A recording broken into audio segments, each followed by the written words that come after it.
Welcome to Whitefields Community Church Sermon Extra. We're glad to have you with us once again this week. I'm here with Pastor Nick Cady, who is the pastor of Whitefields Community Church here in Longmont, Colorado. And we have been going through the book of Romans, and we've called it Saving Grace. And I hope you've been with us so far. And we've been going through chapters 14 and 15 over the past couple weeks. And we've been looking at the paradox of strength and weakness and how the Bible defines what strength and weakness is. And last week we looked at chapter 14. We talked about our relationship to our brothers. And this week we looked at chapter 15, which is our relationship to our neighbors. But one of the things you talked to me earlier about, that you left some things out of chapter 15, out of your sermon. You just couldn't get to it.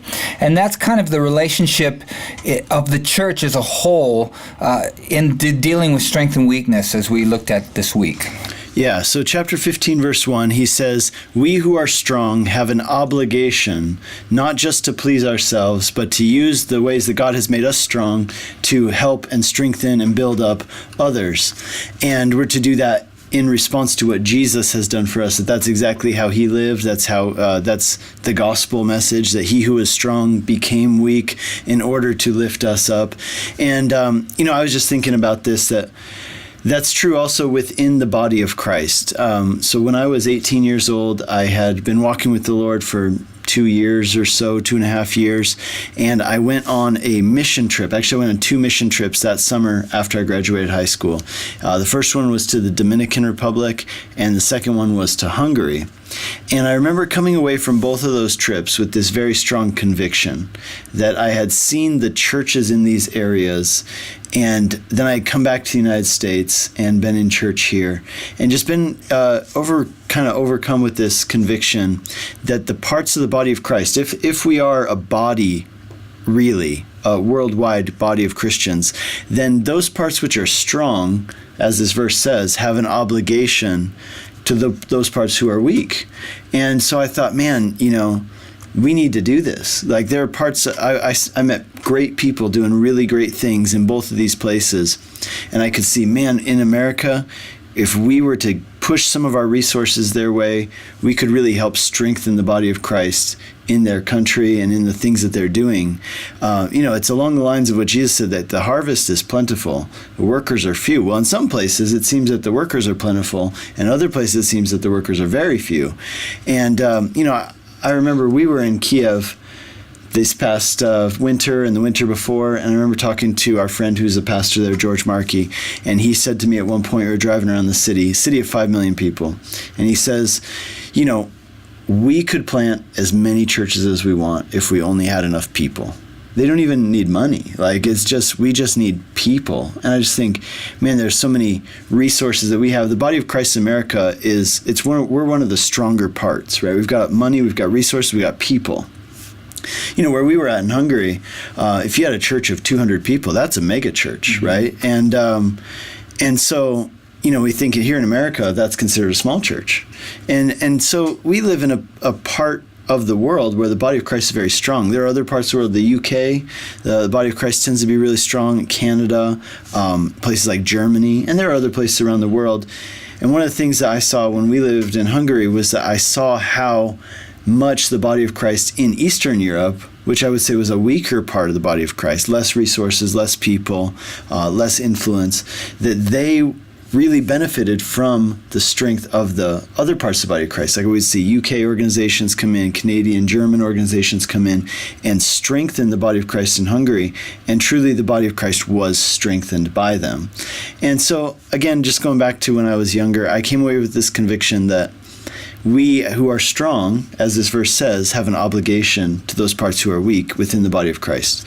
And so that was one of the things that led me to go to Hungary, was because I didn't have any money to give, but I was young, I had time, I had energy, and I just went over there with the heart to say, I just want to serve with you guys. I want to support what you're doing, because I could see that if you had more support, you'd be able to do more things.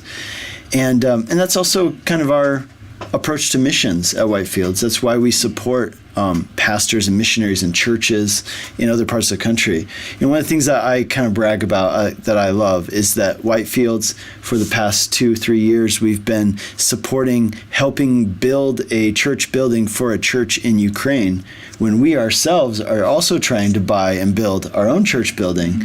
But before we do that, we're not going to say, sorry, you guys, we can't help you because we're trying to build our own building. No, we're going to say, hey, if it delays our project a little bit, we're okay with that, because we don't want to be self-focused, neither as individuals nor as a church. We want to always be others focused, because that's how Jesus was for us, and we have an obligation, the scriptures say. Yeah, and what's so neat about that story is that over the last 20 years, God did such an amazing work in Hungary and Ukraine. We saw so many churches planted. Yeah.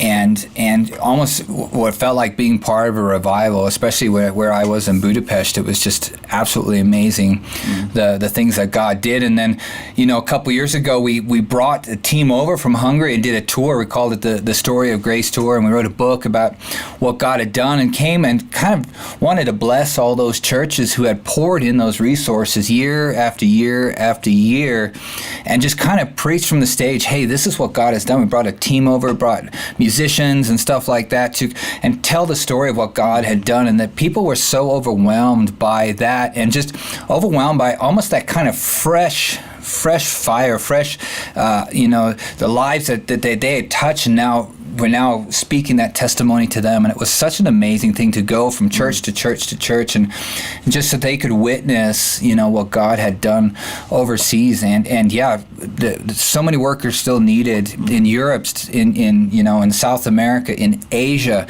India, and Africa. Just met a young guy at the Worship Leaders Conference, Kenny from Uganda, and he just needs resources. Wants to start a school of worship, needs resources, needs people, there's so much need out there. And yes, we as the United States, we have so many resources and abilities and people to make that happen for a lot of these churches out there. Yeah. So that's the calling. If you heard it, it's a missions call to your heart, and we're all about that here at Whitefields Community Church, and just kind of taking what the Lord has given us and trying to invest it and let God bless and take it out to all the nations. And so join us again next week. We'd love having you with us, and on YouTube, Facebook, ring that bell, SoundCloud, and we look forward to seeing you next week. God bless.